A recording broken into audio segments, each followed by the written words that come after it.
السلام عليكم. اليوم راح اسوي داطلي. هاي المقادير: 2 كوب طحين، و3/4 كوب المي، وربع كوب زيت.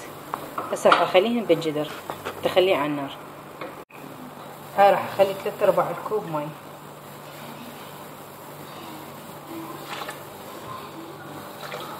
هاي 3/4، وربع الكوب زيت.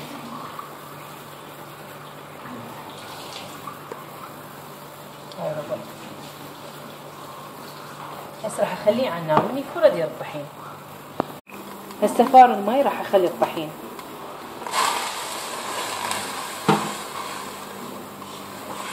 هذا الثاني.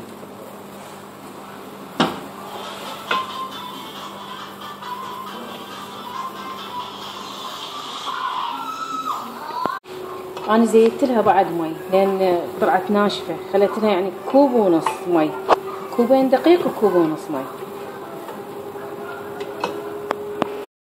هاي خليت الكيس الحلواني هو حار، راح أخليه هنا. خليت رشة طحين هنا.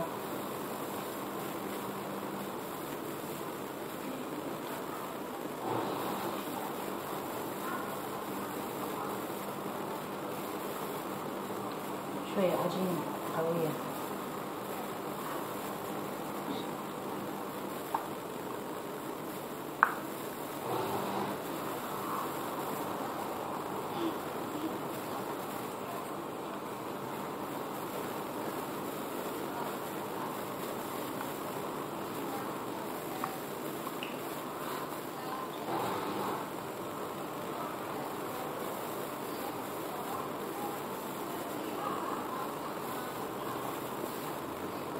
خليه هنا لحد ما يبرد.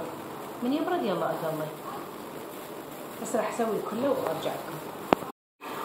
هاي من بعد ما كملتها، انتظرها تبرد. يلا عود اقليها. هسه دا اقلي.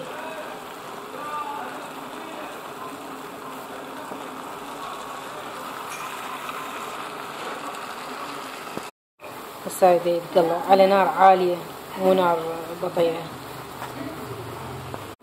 وهاي من بعد ما كملته. ان شاء الله يعجبكم. مع السلامة.